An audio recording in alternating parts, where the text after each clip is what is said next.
Wow, Courageous Conversation is now in its 8th year. This year's theme is Creating Community for Common Good. The following thoughts shaped this year's program. First, a quote from Barbara Jordan, former U.S. House Representative, Texas. A nation is formed by the willingness of each of us to share in the responsibility for upholding the common good. And this from 1 Corinthians chapter 12, verses 25 and 26. There should be no division in the body, but its parts should have equal concern for each other. If one part suffers, every part suffers with it. If one part is honored, every part rejoices with it. So, at this moment in time, with deep cuts in support systems funding and demoralizing rhetoric, we are called to create community for common good. We provide a space for finding common ground across differences and forming relationships to create a more just world for future generations. We believe that the shared principles of dignity and human rights are critical to both our faith communities and our democracy. Our monthly speakers will enlighten us on local and national implications for education, housing, health care, and the environment, along with freedom of expression and equality. I'd just like to take this opportunity to recognize the members of our ELCA Justice and Education Committee that are responsible for putting together such an impressive slate of speakers this year. Joe Franklin, Don Tomerdahl, Jennifer Edwins, and Margie O'Laughlin.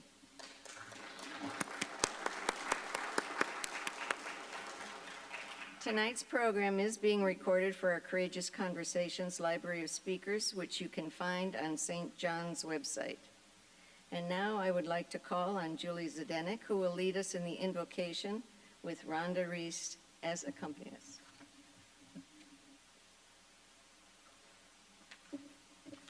Thank you. It's interesting that this day falls on the remembrance of 9/11, so that's been on our hearts. And this year we're talking about creating community for common good. Many Americans came together in an unprecedented show of strength and solidarity after the 9/11 attacks. People volunteered with organizations like the Red Cross, Helping Neighbors, came together and shared grief and resilience. Across the country, communities responded with compassion. Stories of heroism and kindness demonstrated that we can rise to meet the moments during our times of crisis. While the immediate sense of unity was powerful, it was not universally experienced and did not permanently erase all the prejudice. It's important we reaffirm a commitment to creating community for the common good. And Joe was brilliant enough to say we need to begin with a little bit of an invocation for these. And I know this is Northfield, so a lot of us like to sing. So if you turn to the back page of your program, let's just sing an invocation together. I'll sing the melody once and then we'll just start in. So.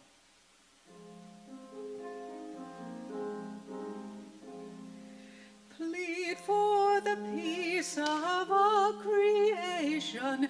Pray for the peace where grace is found. Shanti pax alomasla. Common good is holy ground. Let's sing together. If you're hungry, thirsty, weary, common goods are meant to share. Tables set and doors wide open, welcome people everywhere.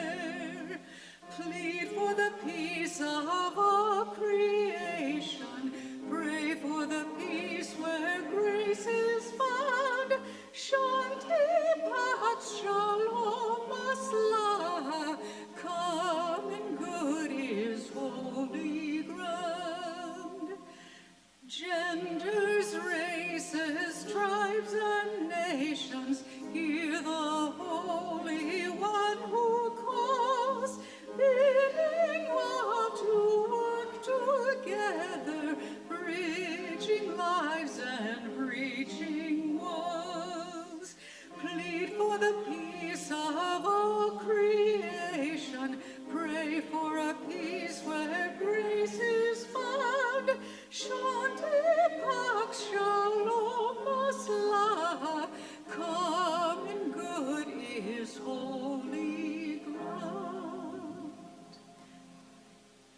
Thank you. I'd like to bring Margie up.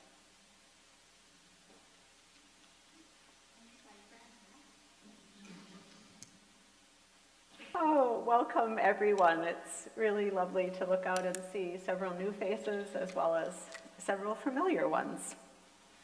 We couldn't be happier to have as our first speaker for the 2025-26 series of Courageous Conversations, Dr. Matt Hillman, Superintendent of Northfield Public Schools.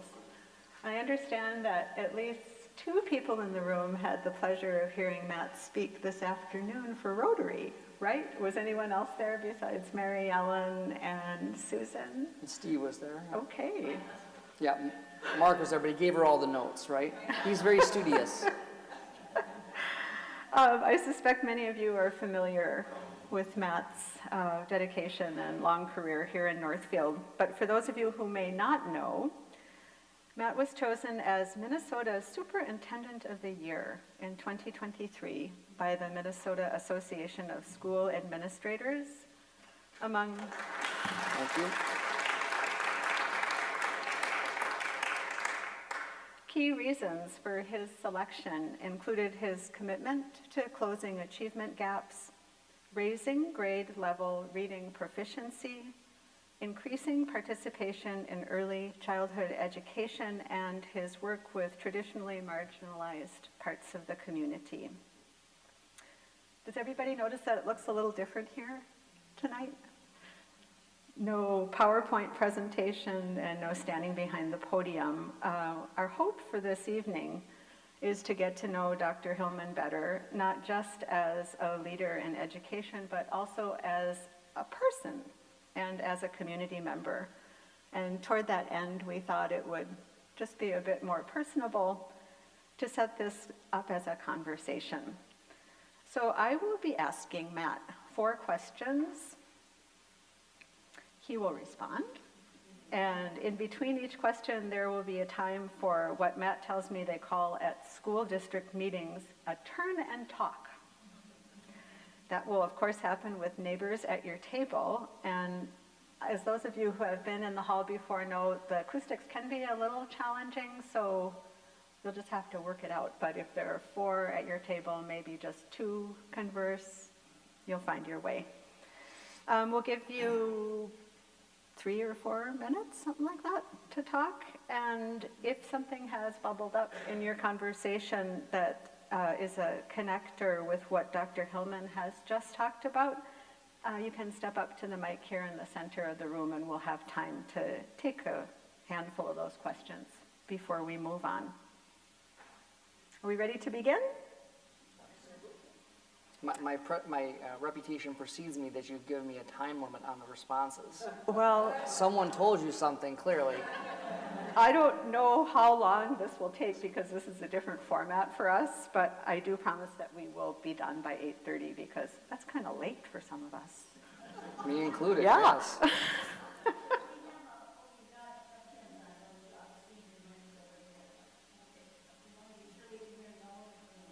Is it working?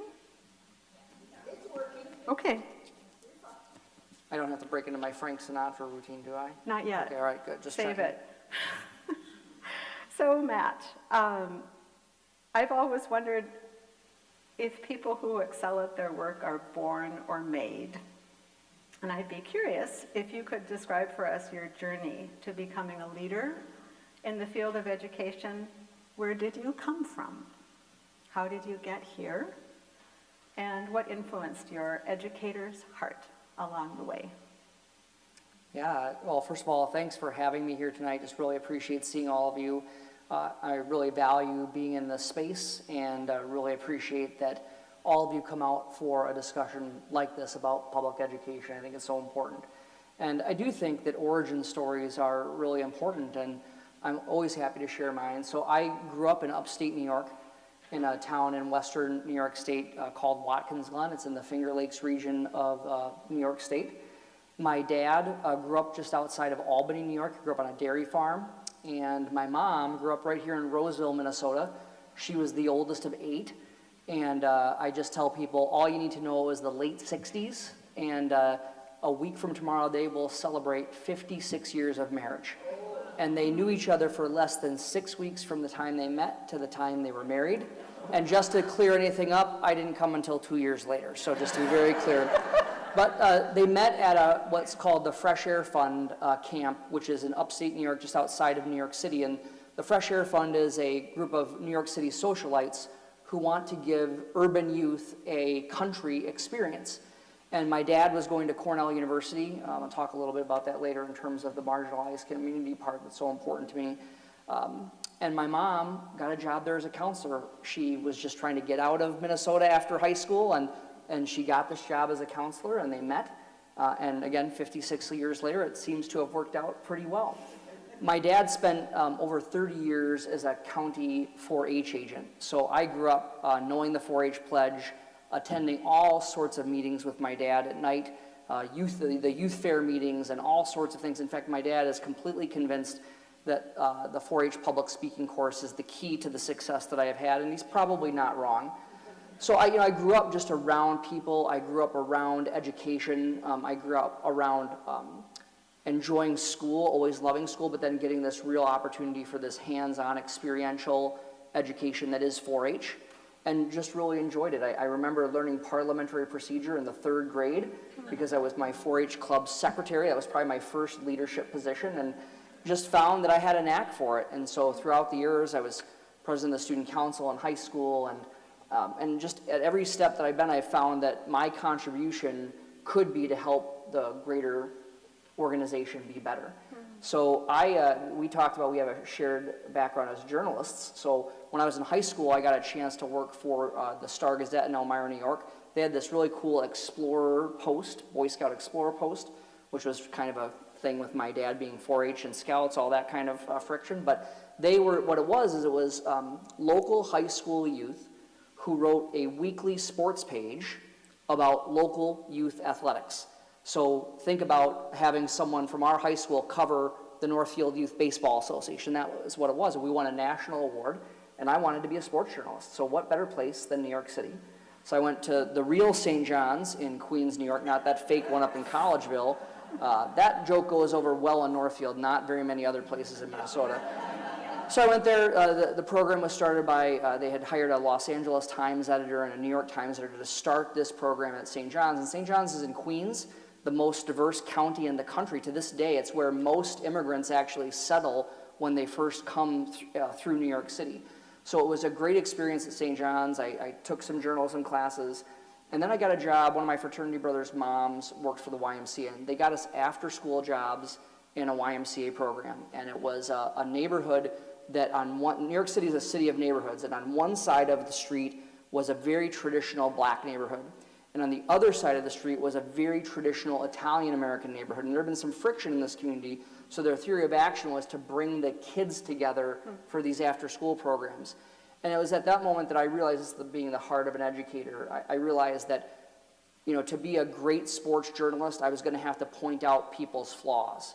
And when I was working at the Y, I could help build lives. And so I changed my major to history and secondary education and student taught in the New York City public schools, and have been doing this ever since. So I moved to Minnesota right after I finished student teaching, lived with my grandmother for a year in Roseville. It was the best year of my life. What a gift that was. I mean, I learned more in that year than the previous 22.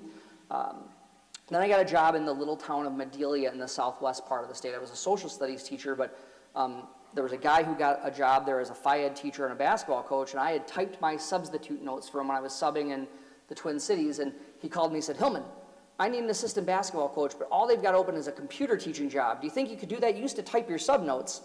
"Yeah, I can probably do that." So I got hired, and then when they hired me, they said, "By the way, in order for you to have this job, you're required not only to coach basketball, but you have to coach 9th grade B squad and be the assistant varsity volleyball coach.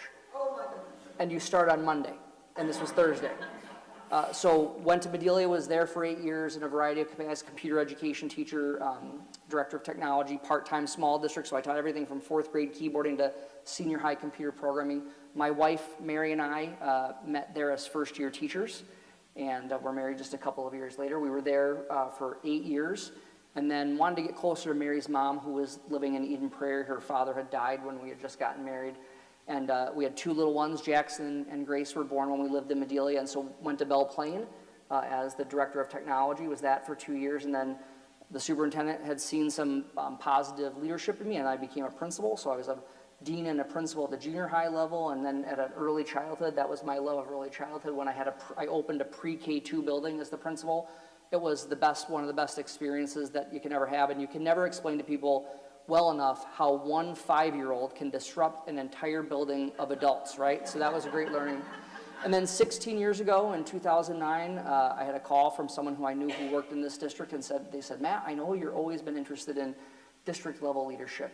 We have a job in the district office here I think you'd be great at, Director of Human Resources. I had to say, what does that do? And then as I learned about what it did, I thought, oh, that's it's a very good match for my skill set.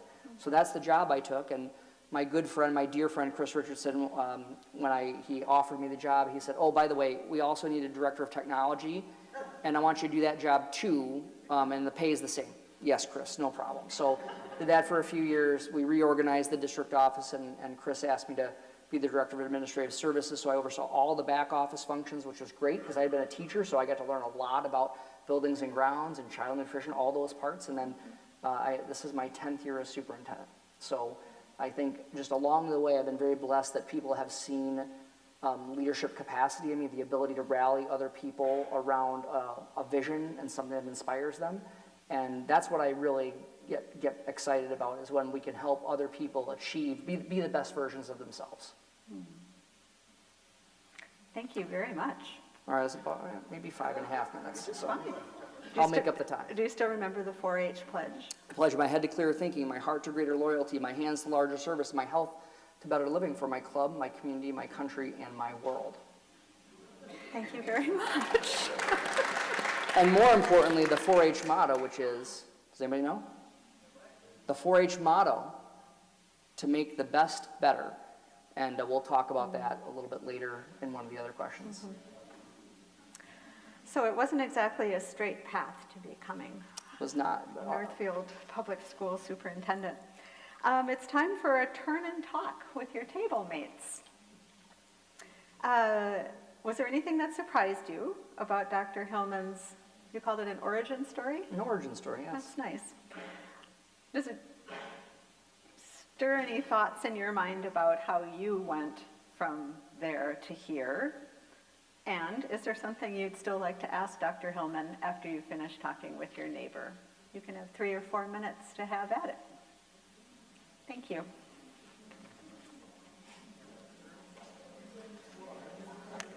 What was your farm animal? What was your... Rabbits. Rabbit.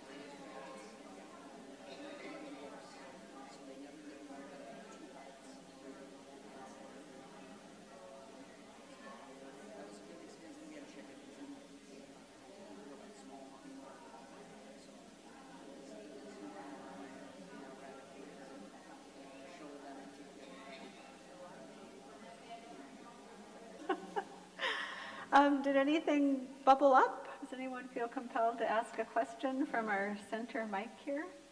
Feel free. Hello.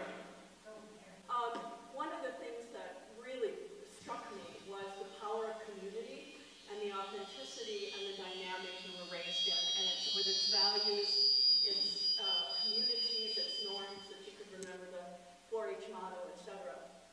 And what I'm wondering is how then do you take that wonderful incarnated authenticity, and it's got the digital world dumped within it, that has scattered it, has weakened it. How do you as a school, or how do you see that dynamic at work in education today? Yeah, for sure. Great job. Yeah, and I think it's actually quite a complex question, because I think, community is defined by the people in it, right? And so, while all of us here tonight, this is our preferred method, right, of being able to connect and be in community. I have seen, we see all sorts of horrible examples, really unproductive and unhealthy examples of digital I'm going to use the air quotes, communities. But I also think that along with that, there are some really powerful, positive digital communities. So, you know, my wife Mary and I, we've been, this is I think, what year is 2025? So 27 years this year that we've been married, and you know, there's a little digital community here in Northfield that is awesome. It's called Buy Nothing Northfield. How many of you are part of it? Anybody part of that? So Buy Nothing Northfield is this digital community, right, that people will go out and say, hey, I have this extra stuff. Would someone want it, right? Or my favorite one was someone who was getting married and didn't want to pay a ton for the wedding, right? Was more worried about the marriage than the wedding day, and asked, you know, I really want to have teacups for my wedding. Would people be willing to loan them to me? And people came out of the woodwork, right, to be able to help loan these things to this couple. We wanted to get our daughter a KitchenAid mixer, but you know those things are expensive. So she put out, hey, anybody got an old KitchenAid mixer they're looking to get rid of it? And someone responded saying, yes, because I want my husband to buy a new one, so I'm going to give your daughter mine. And so I only offer that because right now, rightfully so, we are very critical of the digital communities that we do feel are undermining the real in-person communities. But for many people who aren't able to be in a place like this tonight, or who maybe have a social anxiety and can't connect, there are examples of quality communities. And I think it's like anything else, right? I think that the communities define themselves. They define what their values are. They define what their mores and expectations are. And so in many ways, I think there's some similarities. The difference, obviously, is we have to look each other in the eye, right? And so when it comes to education, remember that we have children who aren't ever going to remember a time where they did not have access to this kind of technology, right? So I think helping them, they are the ones who right now are crafting the community norms and the mores and the boundaries. And it comes back to the adults and the good people in the community to model for children what does quality interaction look like. Because quality interaction in the online world turns out to be probably fairly similar. You know, if you don't have something nice to say, don't say it. Apparently that's not quite in vogue these days. You know, be honest. All of those kinds of things that this community teaches are applicable. There's less accountability, right? There's that less, and that's the part I think we need to try to solve is how do we create in some of those other environments that shared accountability for one another? It's a complicated question because it's only going to get, I think we're only going to see more of that, but in different and novel ways. Is that helpful at all? We can take one more if someone would like to ask a question. Elizabeth?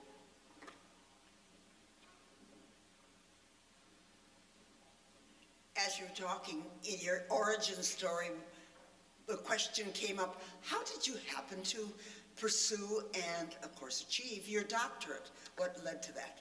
And there was an aside. Do you always match your shoes with your outfit?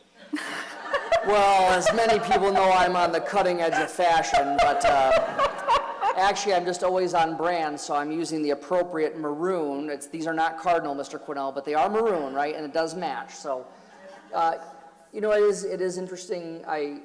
We'll talk a little bit about the power of public education, but, you know, my grandfather had an 8th grade education. My dad was able to graduate from Cornell University. He went to college on a program. I'm so passionate about our Torch program because that's a first-generation college student program. My dad was a first-generation college student. And in New York, not only is Cornell an Ivy League school, but they're actually also the land-grant college in New York, just like the University of Minnesota here. And in the late 60s, they had a specialized program for a traditionally marginalized community, agriculture. And so Cornell had a specialized program that kids from the farm could matriculate to Cornell for 1 year. You could go for 1 year. You didn't have to meet their standards. There were some standards, but they were lowered. They gave you support. They had a specialized curriculum that year so that if you didn't perform well enough that you could go back to the farm with some business skills and some, you know, agronomy skills, you know, those kinds of things. And if you did, you could go on. And so, you know, I would not be here, right, if my dad didn't have access to that. My grandfather had an 8th grade education. My great-grandfather was a German immigrant who was discriminated against in Albany, New York during World War I because of his German heritage, fired from the police force. Many our family lore is that it was because of that. My dad gets a degree from Cornell, a master's, and 2 generations later I have a doctorate. If that's not the American dream, I don't know what it is, but I've always been a voracious learner. So interestingly enough, I interviewed for the Minnesota State University Mankato, their first ever doctoral program on the same exact day that I interviewed for the Director of Human Resources job here in Northfield. I actually came to Northfield, interviewed, I drove to Mankato and interviewed for the doctoral program there. I just love to learn, and I think I a little bit joked after that with Mary that I might be interested in a Juris Doctorate, a legal degree. She says, no, you've done enough. We stand on the shoulders of those who came before us. We do, very much so. Thanks for your questions. We'll move on to question number 2 for Matt. When you and I talked earlier this summer, you said to me, public education is a cornerstone of a successful democracy. Please tell us more about your commitment to public education and why it still matters in these rapidly changing times. Yeah, I mean, I've given my life's work to this, and I will support and advocate for public education until I'm no longer able to do so. And I think in our, I would say that it's not only the cornerstone of a functioning, at least a functioning democracy, right? Let alone a thriving democracy. I'll take functioning today. That's what I would take. But I think there's a few things. Is that having a quality and effective democracy requires an informed citizenry, right? You have to have an informed citizenry. You have to have a citizenry that understands the system, that understands governance, and understands in our case, the 3 branches of government, how those things all work together. But even more so than that, I do think that what I think about public schools is that it's probably really, truly the last American institution where everyone comes together. Doesn't matter your station in life, whether how much money you make or how little money you make, whether you're black, white, poor, rich, Catholic, Lutheran, Muslim, Jewish, everyone comes to the same place. And we get to learn about each other. Right, we get to learn who each other are. It's amazing that it's very hard to hate people who you've met. An entire group of, like if you have someone who who identifies with, some kind of demographic group, it's very hard for you to hate that group when you have someone whom you know. And that's in my mind, public education is the only place left in America where that happens. And I think we undervalue that.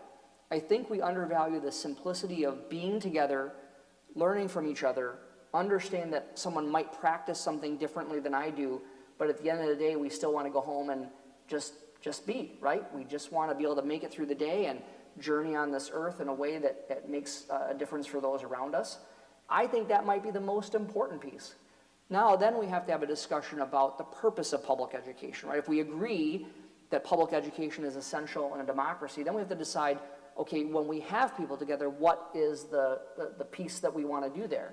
And I think there's always been in American society, there's this push and pull between are we using public schools to educate or to train, right? The Carleton Center, White Center for Creativity, that was the former Northfield High School, as many of you know, and then of course, most of you knew that was the middle school. The last function it performed for us was the middle school. But if you go back and read how that building opened, it's amazing. It was by far the most innovative high school facility in the state. And they actually had 3 tracks at that high school, right? They had a curriculum that had 3 tracks. One was more of an agriculture track. One was more, I'm trying to remember the term, it's an outdated term, but it was really more of a vocational track. And then there was a college track, right, or a post-high school training track. And so when this push and pull that we've always had, are we creating an educated citizenry? Is it education for the purpose of being educated because we want you to become a critical thinker, a lifelong learner, a productive member of society? Or are we training you, for the workplace? And of course, as with all things, it's probably that push and pull is not productive. Of course it's both, right? Of course it's both. And in public education, we should be we had a speaker at our opening convocation a few weeks ago, a high school speaker. So we don't pay for big keynote speakers. The district gets Matt Hillman, and then we got really smart a few years ago. We started having kids be our keynote speaker. So we have an elementary school student, a middle school student, a high school student, and now an area learning center high school student. And the high school student who spoke, Maggie Dumonceau, she talked about her career in Northfield schools, and she specifically talked about it through books. And she was in 7th grade when she said she finally was reading something, I think it was The Giver, that really challenged her, and that she didn't know what to think. Actually, I think this was anyway, it was one of the books they read and stuff. She didn't know what to think, and her teacher told her, "It's okay, you don't have to know what to think." And in that moment, to me, that was creating a critical thinker, that it's okay sometimes not to know.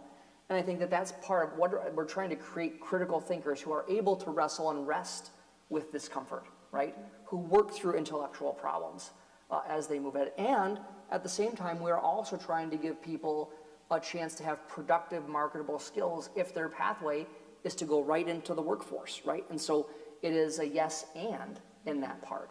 So I think those things, I have a list of things. Can I check my list? Absolutely. I want to make sure I don't miss my list, so. Talked about that. And then I think there's two other things I would say. I think it also, public education and public schools can be the place where people feel like they can belong. Right? Let me take, it should be the place where people start to feel like they belong here, right? That they belong as part of this nation, right? As part of this society. And I think that sense, it's the shared history, the shared and the common values that we come together around. It's the chance for people to start to feeling that I belong here, and that's something that we should prioritize, because I think that's the value of public education as well. Thank you. What is your takeaway from what Dr. Hillman just shared regarding public education? Is there something you're still wondering? Have at it.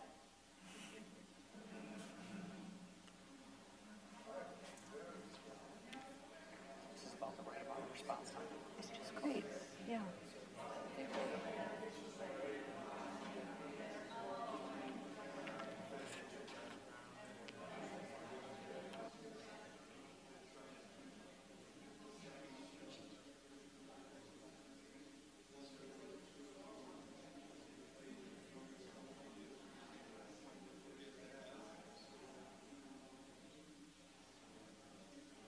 Question that they'd like to put to Matt that came out of your table conversation. This is great. You have brave souls. Come on Oh, up. we do. Hi, Dan. Our table began to discuss sort of the intersection of the... Okay, so our table began to talk about the intersection of this historical moment with deep division in our nation. Okay, so we spoke about the deep division in our nation, and we spoke about the homeschool movement and the drive that I see in our community, where there's a growing number of families where these children are not experiencing what you were saying, Dr. Hillman, of being forced to sit next to a child who's different. So they don't have that experience to see how to get along, how to navigate this. And so our discussion was less about a question. It was more just a statement of our mutual anxiety about the direction, both with the Supreme Court and all the efforts to essentially take public dollars and let families take those dollars wherever they want, and the fear that we have that would further divide our nation. So that's what we shared. Yeah, well, in early November, we always have something that's called the Enrollment Options Report. So it shares, it really just does a deep dive into the students who are in our district, and we break it out by who are our resident students, who are students who open enroll to this district from other districts, what students from our school district choose something else other than Northfield Public Schools. Actually, one of my focus areas this year is to do a little bit of a deeper dive into enrollment choices. And I would say I anticipate we have typically had, even prior to the pandemic, there was a bump during the pandemic, but the last report, if I recall, we were not too far removed from pre-pandemic numbers in homeschooling. So Northfield Schools has long had a really strong relationship with our homeschool families because it is about community. And people in this state, one of the reasons, well, I'll just be who I am. We should not ever use one penny of government money to fund private school tuition. Full stop. That is just not necessary in this country. And people have that choice, and if you have that choice, I went to college in New York City where many people who work very hard choose to send their children to private schools. That's a choice, right? And I certainly support that. I'm a member at St. Dominic's, right? I'm really proud of that school and the work that they do, but public money should not be used in that way. And part of it is in Minnesota, we have what I think is the most sophisticated system of public school choice in the country, right? We have unfettered open enrollment, essentially. You can choose whichever district you want to send your child to. We have the first in the nation charter schools. So the first charter school in the entire country was started over, I think it was over at LeSueur over in Henderson, right? The New Country Charter School. In Northfield Public Schools, we are the last traditional public school in the state of Minnesota that still authorizes charter schools. Prairie Creek and Arcadia, we authorize them. That doesn't mean they're part of our district, but we have a partnership with them, a relationship with them. And so, especially in our community, I think when you think back to John North and how he founded this place, this was about being an intellectual community. People say, we don't have industry in here in Northfield. I disagree. We have one of the best industries in the country. It's intellectual. It doesn't pay very much in property taxes, unfortunately, but it is an intellectual industry. And so, at some point, most students, whether they're at St. Dominic, whether they're at Arcadia, whether they're at Prairie Creek, and frankly, many, many, many homeschool families interact with the public school district at some point. Paul and Mary Beth Beck, two of my favorite all-time educators. Paul, how many homeschool students did you teach band?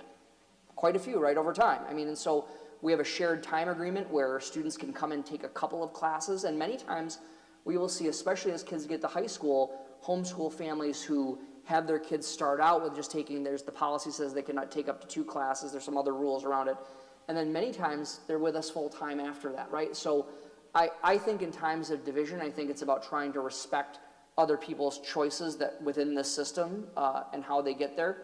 Public money for private school tuition, different story, right? But I think if we try to honor and respect and come together about what are our commonalities we want our children to learn, right? We want our children to be exposed to different things, and we have to be open to what is the time when that happens. And so in this state, people have those choices, right, within the public education sphere, and we just try, in our school district, there's one of the things that we really worked on, and I encourage you to really think about this. There's a lot of stuff going on in the world right now, right? There's a lot of stuff. I'm a history major. I'm telling you, this is one of those inflection points in our history. But sometimes we borrow too much trouble from other places. And if we turned our attention to doing right here under our locus of control for our friends and neighbors, we can make a difference here. And if we make the difference here, there's that butterfly effect, right? As I like to say, all good things come through Northfield. And so if we can get ourselves together, we have a chance to really impact the broader community. I really appreciate the question because we are divided, right? Now, some historians will say we've seen other components or other periods where we've been as divided as this, but it's hard to say. We weren't living, in the pre-Civil War era, right? We weren't living during Reconstruction. So we don't have that context. Historians would say it's among the most, but we've seen this before, and hopefully we can rally as community members and just good people doing things for our neighbors and trying to have everybody here be together.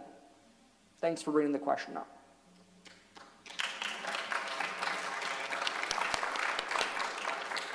Anybody else got a question or a comment? Rich, good to see you. Come on up. Hey, so unlike the last speaker, I don't have an MDiv, but the Episcopal priest at my table asked a very good question of me as someone who also went to a Catholic madrasa. Given the diversity of our world, how do you teach kids a common culture when some people come from like the Gustavus Adolphus people and some people come from the St. Olaf people? How do you, and we started this with a land acknowledgement. Well, as all things with this, at least in Minnesota, there's one answer to that question: hot dish. Right? Come on. I agree. I think it becomes one of those things that we do have in common, right? I think so often we should honor and respect each other's differences, but we should celebrate the things that we have in common, right?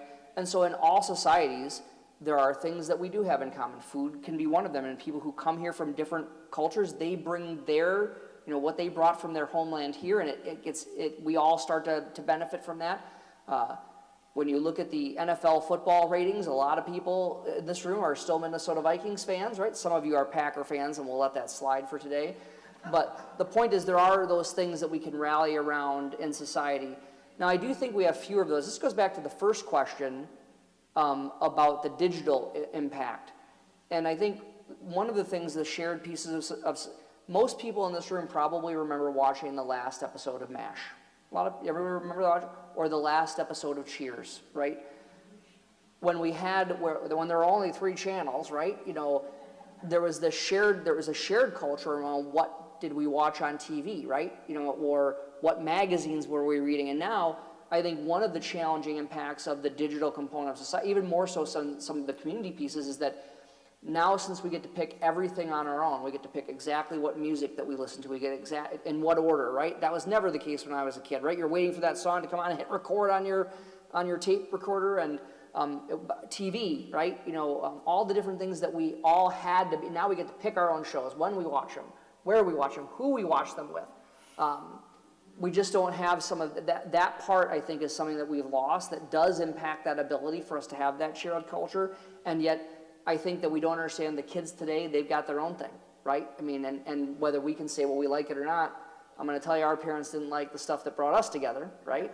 And so I think that's part of the generational spirit. But I think it's harder in some ways because we don't have those ubiquitous, universal experiences.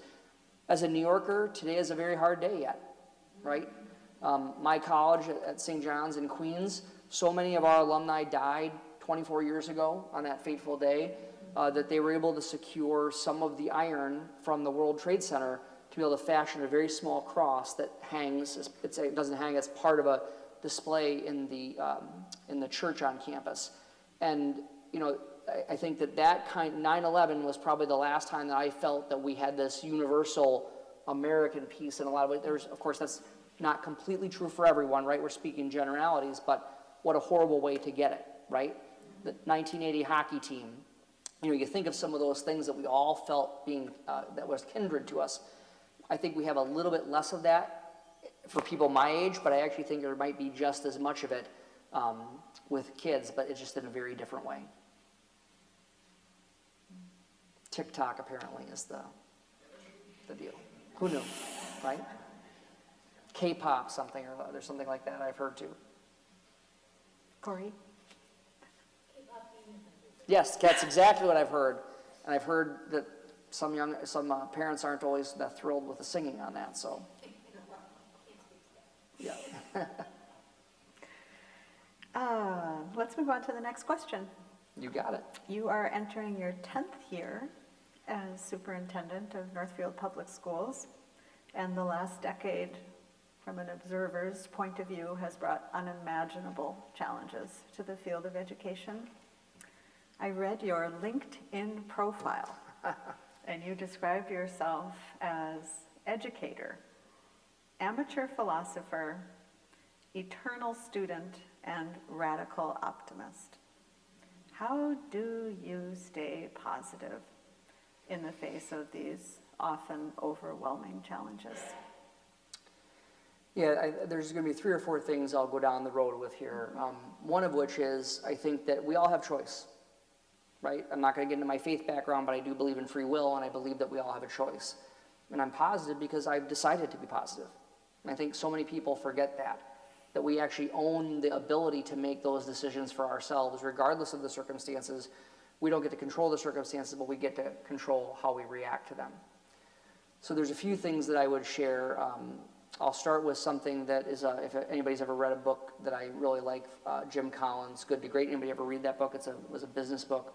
Say it again, please. Good to Great by Jim Collins. And so he writes about this concept called the Stockdale paradox. And so James Stockdale, Admiral James Stockdale, I didn't learn about this until I was an adult, but my memory of James Stockdale was his really failed vice presidential debate in probably 1992, right? He was a naval war hero, and so Ross Perot put him on his ticket, and it's the classic froze, right, in the national spotlight. That's what I remembered about James Stockdale, and I'm so embarrassed that that's all I knew, because this guy was a POW in Vietnam at the Hanoi Hilton, and he survived, and he made it out. And so Jim Collins interviewed him, and he talked about, how did you make it through this really horrific situation? And he said, well, you know, he would talk through that he just never lost faith that he would prevail, right? And so Jim Collins would say, well, who are the people who died first? He said, oh, that's easy, the optimists. You know, because the optimists said, oh, we'll be out of here by Christmas. And then it was, they didn't get out by Christmas, they'll be out by Easter, and they died of a broken heart. And so he said, as he thought about it, that the key to be able to stay positive in very difficult circumstances is confronting the brutal facts, right? These are the brutal facts of what we have to face right now. We can't change those, right? This is the situation we're facing, and yet you partner with this unwavering faith that you will overcome the challenges ahead of you. And I will tell you that I use versions of the Stockdale paradox regularly in my leadership, because whether it's a very, what for some of you in this room might consider a very small challenge or a very small brutal fact, for some people that's the biggest thing in their lives, right? We can't tell people what's a big thing in their life and what isn't, right? But confronting the brutal facts and then having that faith that you can overcome it. And I think that is one of the things that really keeps me going, because I do have faith that we can overcome it, especially in this community. But when people just say, oh, you know, it's this, what do they call it, toxic positivity, I think that really annoys me, that term, because I'm positive. But toxic positivity would be, oh, the building's, you know, half the building's on fire, but we're okay because the other half's not on fire. That's the toxic positive. The leaning in is that the brutal facts, the building is on fire, right? But we have to have the faith that we are going to be able to get the water and get the people there and be able to take care of things. And so I think that that's really important for people to feel. Confront and be honest. Don't diminish problems, but yet have the faith that we can overcome them together. I also subscribe to, it's interesting, because there are 2 television shows in my adult life that I have become an unhealthy fan of. And they have a commonality, which is really interesting. So, if anybody ever watched the show The West Wing? Yeah, I love it. I mean, I think I've watched through it like 14 times. I usually pick the number of episodes up, and so how many days back from the election do I have to start watching to watch all of them up until Election Day? And in that show, Martin Sheen, you know, plays the fictional president, a very good do-gooder, and all the staffers. And you know, no matter what happens, when the president, you know, when something has come to conclusion, the president says, "What's next?" And so that has really been my version of the 4-H motto of to make the best better. And so what we tell our staff is that we subscribe to the what's next philosophy, which is that when we win, which we often do, we say, great, let's celebrate. That was fantastic. How did we do that? Why did we do well? Okay, and we can't rest on our laurels, right? So what's next? And if something doesn't go like we want to, if we feel offended or we've had something that was unsuccessful, we do not whine, we do not complain. We look at what we could have done differently to have made it better, and we say what's next. And when you adopt that what's next philosophy, it doesn't matter the challenge in front of you, whether you're successful or not, it gives you the ability to move forward, which is what we really all need to do. If you've watched Ted Lasso, the version of what's next in Ted Lasso is what? Be a goldfish, yes. So what animal has the shortest attention span? A goldfish, right? So be a goldfish, right? So you just move on from the pieces that you have gotten through. And then the final thing that I'd like to share, and this is very personal for me, and I'll be very careful here to attempt not to be emotional, but it's okay to be emotional. So, you know, I remember growing up of having my parents provide me something that I considered the greatest gift I ever had, which was unconditional love. Did not matter. I could have done something great. I could have screwed something up. I could have gotten in trouble. And I knew I was going to be loved, right? I don't believe nearly enough people have that gift today. And I think just doesn't need to be parents. I think the people in this room, I think we should learn to unconditionally love the people around us. I always grew up feeling like I could be forgiven, that I would be forgiven. That's my faith tradition, and it was my household. And so I really believe in forgiveness and the power of forgiveness, and I've presented to numerous leadership groups about the positive power of forgiveness. And if you'll indulge me, I will read something to you that I wrote in 2019 during what I thought was a pretty tough time in my professional career. We had 11 snow days, and people were mad because not everybody was getting paid, all the stuff that we had. I won't go into all that, but it was pretty hard, right? I mean, I felt I was letting some people down, and yet I had to balance that against what the school district had to do. And so in 2019, I wrote this poem that I have given to probably hundreds of people now. And whenever I'm in a spot where I'm feeling a little bit of anger, or I'm feeling offended, or that I think someone's being a jerk, because there are jerks in the world, right? You know, I mean, at least temporarily. So I wrote this: forgiveness. Forgiveness is a powerful act, providing grace to those who give offense, not because you love them more, rather wanting to hate yourself less. Forgiveness means cleansing your soul of pride. It allows space to heal. While the other may never know their rudeness or how they transgress, forgiveness is a gift to myself. It allows me to be my best. I would submit to you that forgiveness is a selfish act. I do not forgive other people for them. I forgive them for me, because I refuse to allow other people's poor behavior to blacken my heart. And so when you talk about responding to challenges, to me it is about the Stockdale paradox. You know, it is about making sure that we have a what's next philosophy, and more importantly, this world could use a heck of a lot more forgiveness.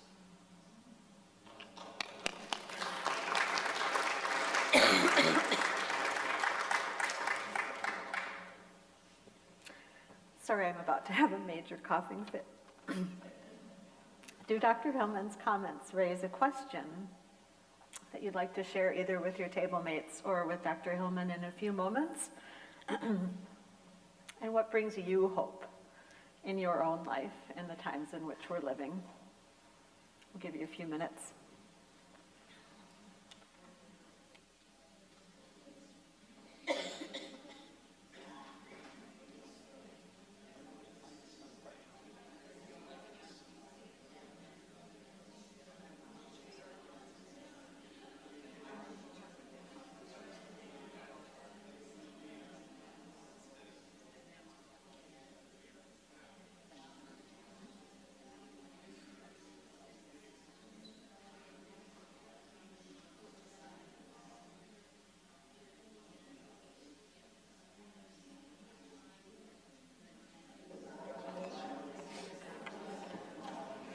Does anyone have a question from their table that they'd like to share, or a thought? A wish? A dream? A prayer?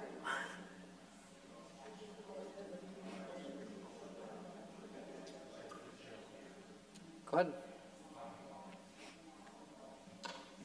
Dr. Hillman, you've been most inspirational to me tonight. I would ask a question. What are you most hopeful about this youngest generation that's starting to go to school right now, and their future, and what do they got to look forward to? Well, I think they have to look forward to what we all had to look forward to when we were 5, right? I mean, they have a future that they get to help shape. And so I do think it's one of the great things of seeing the joy of kindergartners every year, right, is that they are not bound yet by our worry of being embarrassed, right, or saying the wrong thing, right? They are unfettered in what they believe can happen, and in many cases their love for one another. So I am always hopeful that, you know, we will always have a group of children who rise to the level as they become adults. Kids just give me hope every day because they are so kind. Many of them are. We hear about the times when they're not, right? But there's a lot of kindness that happens. There's a lot of whimsy, right, which adults lose. I mean, when was the last time you did something just for a whimsical purpose? I'm going to guess for me it's been about 38 years or something probably like that, right? And so I think that it's just the joy of childhood that gives me hope. I was going to just expand on one piece we were talking a little bit, and so there's another layer of forgiveness that I think is important, and I call it continuous forgiveness. And I think there's those people in our lives who we have to continue to forgive, even sometimes when they don't deserve it, right? And or when it's hard to. And I shared with Margie, I developed this concept of continuous forgiveness when I was an elementary principal.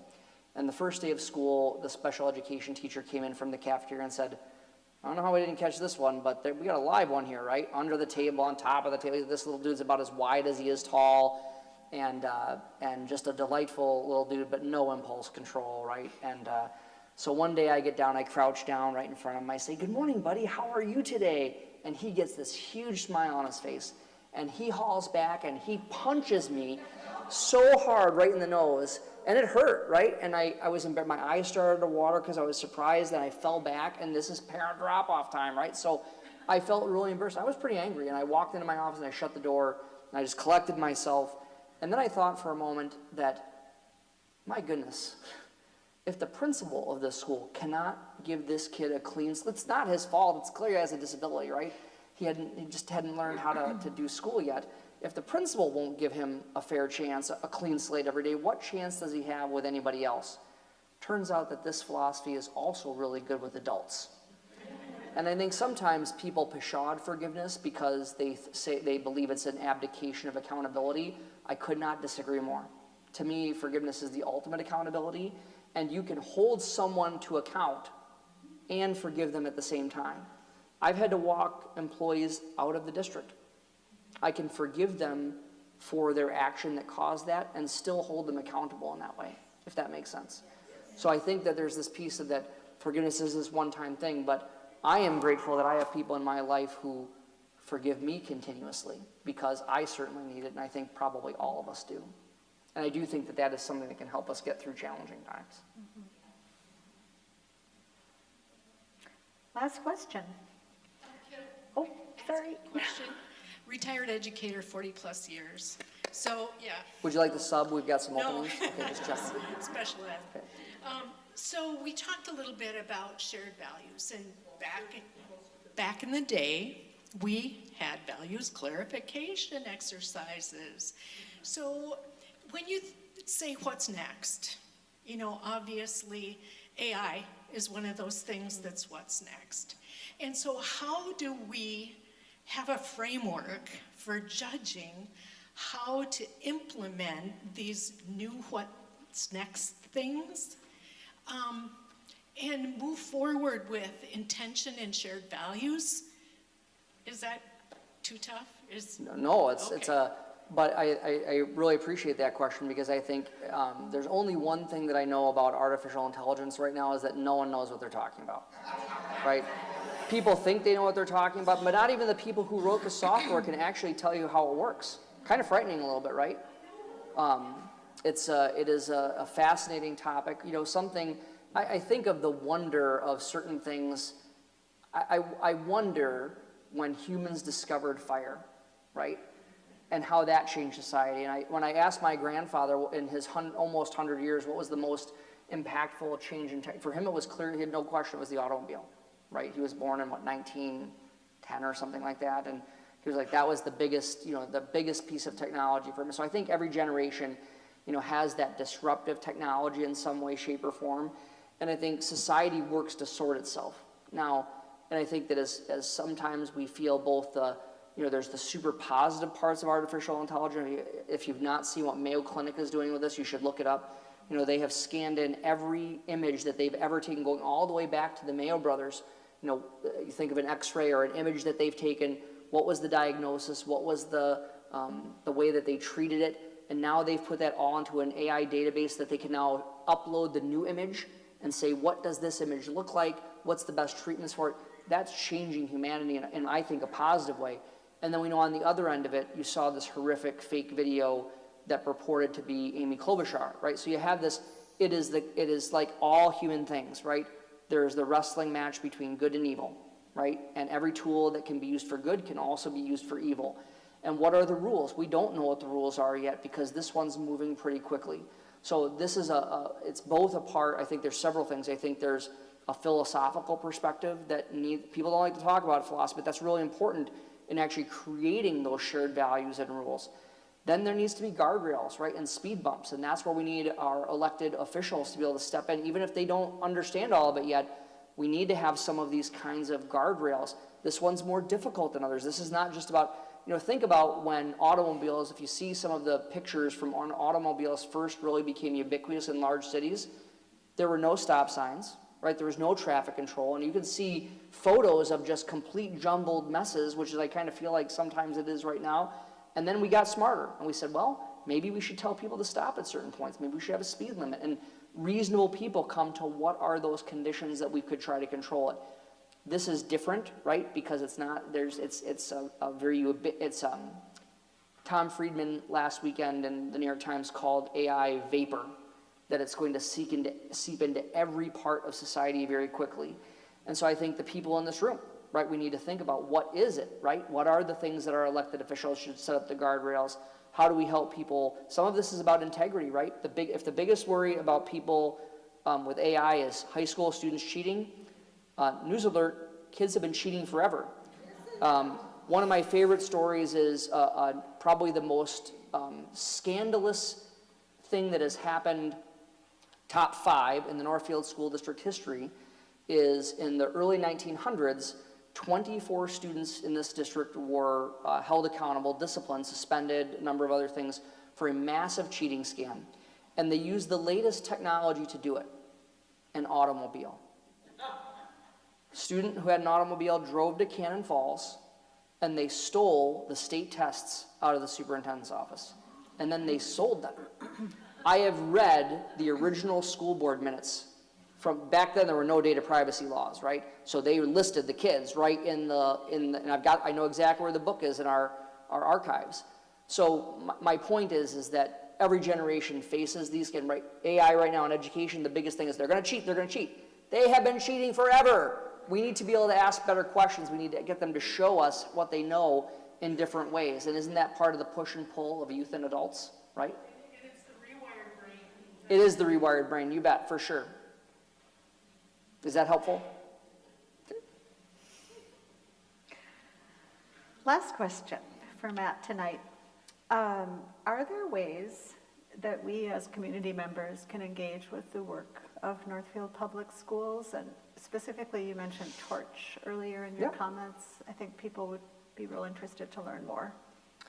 Yeah, I think it's, sometimes we think we need an invitation, but you really don't, right? So if you need an invitation, I'm inviting you tonight, right? I think number one, if anything that you can do in the school, my good friend Mary Ellen is one of our great volunteers over the years at Greenville Park and helping us out there.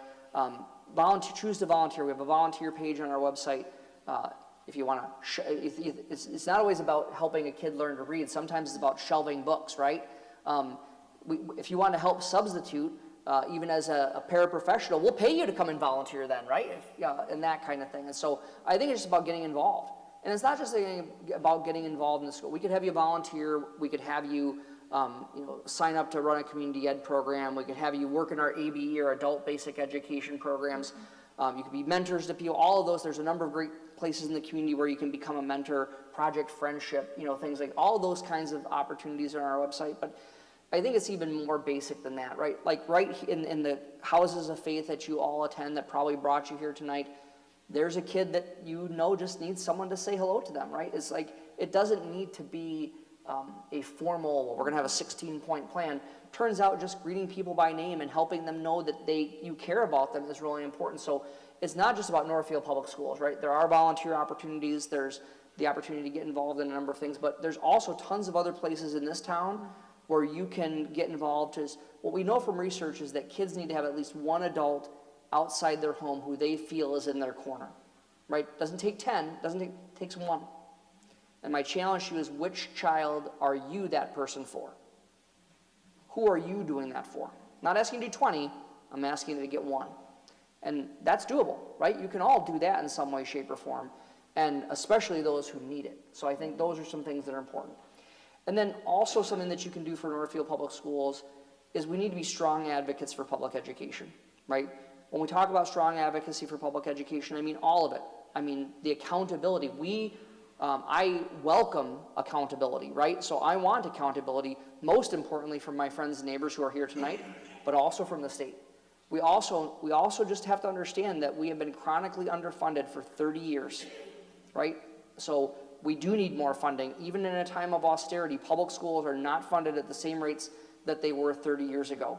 And so we need strong advocacy for that. We also need strong advocacy for an appropriate balance between what is statewide requirements and what requirements should our local. So we have a couple of our school board members here tonight. I see Jeff Quinnell is here. I think I see Amy Gerwitz in the back there. So I trust these people, right? And I think it's best when the decisions are made closest to the students, right? So there's times where we have statewide pieces, but we also need to trust our local school boards to be able to make the decisions that are right for their community within, of course, parameters. So being an advocate, we have a great legislative action committee.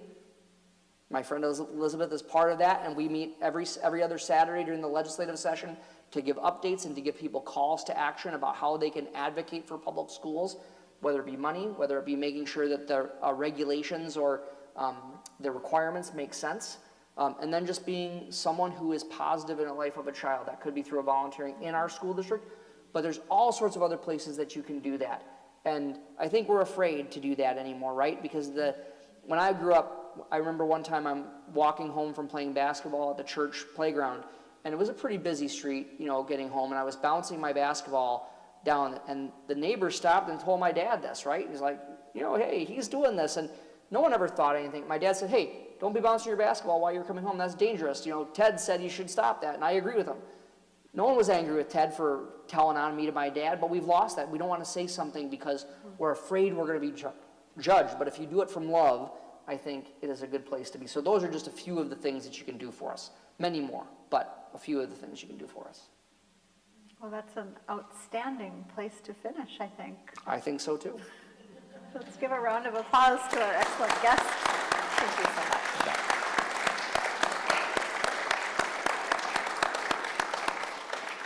And now I'm hoping one of my colleagues is going to make mention of the October presentation. Maybe that's you, Joe. I guess that's me. Yes, thank you all for coming out tonight, and hope to see you back next month. October 9th, we have our Minnesota State Representative Christy Purcell and Isaiah Representative or Organizer George Zucolato are going to come and talk about, their topic is In Pursuit of Affordable and Fair Housing. So please come back, and before you leave, have another cup of coffee and some treats. Thanks again. Thank you so much.